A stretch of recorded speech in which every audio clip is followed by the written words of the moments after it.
கர்த்தருடைய பரிசுத்த ஸ்தோத்திரம் உண்டாவதாக. கர்த்தர் தானே இந்த வாக்கியங்கள்லாம் ஆசீர்வதிப்பாராக. தேவன் விக்கிரகத்தில் அவர் ரொம்ப மும்முரமாக இருக்கிறார். அதன் மேலே பயங்கரமான கோபத்தில் இருக்கிறார். ஏன்னா விக்கிரகங்களை பலிப்படுத்தலை புதுப்பிக்கிறது, அந்த வேசித்தனம் தாவியில் நிறைஞ்சிருக்கிறது, விச்சாரம், கள்ளத்தனம் எல்லாத்தையும் ஜனங்க மோசமாக இருக்கிறாங்க. அதனால தான் அந்த தோபேத் பள்ளத்தாக்க சங்கார பள்ளத்தாக்கன்னு மாற்றிட்டார்.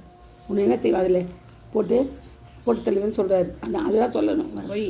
கர்த்தரோ பயங்கர பராக்கசாலியார் என்னோடு இருக்கிறார், ஆகையால் என்னை துன்பப்படுத்துகிறவர்களை மேற்கொள்ளாமல் இடருவார்கள்.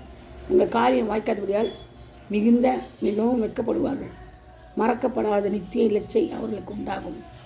ஆனாலும் நீதிமானை சோதித்திருந்து உள்ளம் தெரியுங்களையும் ஹிருதயங்களையும் பார்த்த சேனைகளின் கர்த்தாவே, நீர் அவளுக்கு நீதியை சரிக்கிட்டதை காண்பேனாக. என் காரியத்தை விடத்தில் காட்டிவிட்டேன். கர்த்தரை பாடுங்கள், கர்த்தரை துதியுங்கள். அவர் என்னுடைய ஆத்துமாவை பொல்லாதவர்களின் கைக்கு தப்பிக்கிறார். பார்த்தீங்களா, இப்படி பொல்லாதவர்கள் கைக்கு நம்மளை என்ன செய்கிறாரா, தப்பிக்கிறார். அது மாதிரி நம்ம அவரோட அண்டி கொள்ளணும். விற்கிறார நம்மளை என்ன செய்யணும், விலைக்கு நம்மளை காத்துக்கொள்ளணும். பச்சார வயசு தனது விலைக்கு நம்ம காத்துக்கணும், நாமே பாதுகாத்துக்கொள்ளணும்.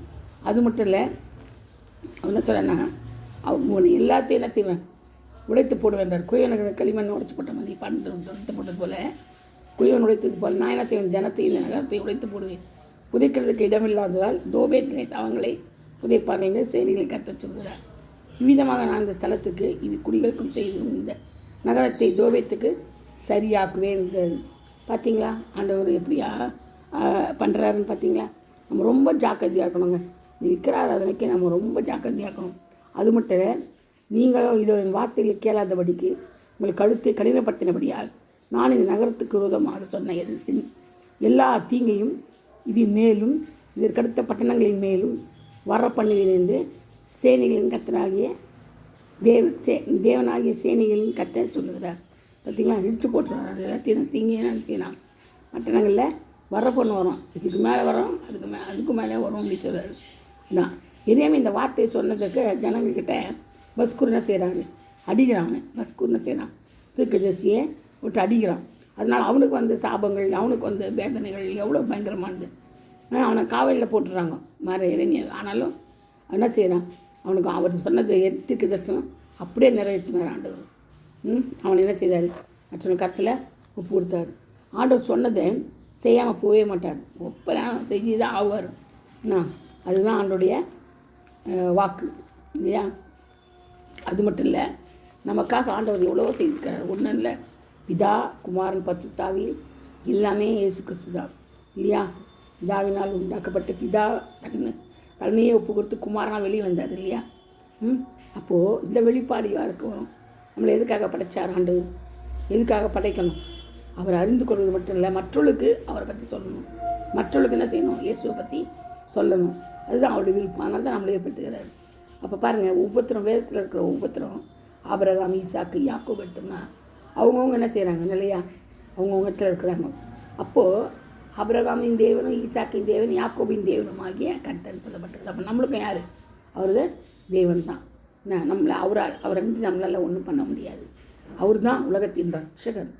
இயேசு கிறிஸ்துவனாலே உலகத்தின் ரட்சகர், உலகத்தின் நியாயம் தீர்க்க வந்த நியாயாதிபதி அவர் தான். அவர் மற்றவங்க யாருமே கிடையாது. இயேசு மாத்திரம்தான் நமக்கு எல்லாருக்கும் எல்லாமா இருக்கிறாரு. அது மட்டும் இல்லை,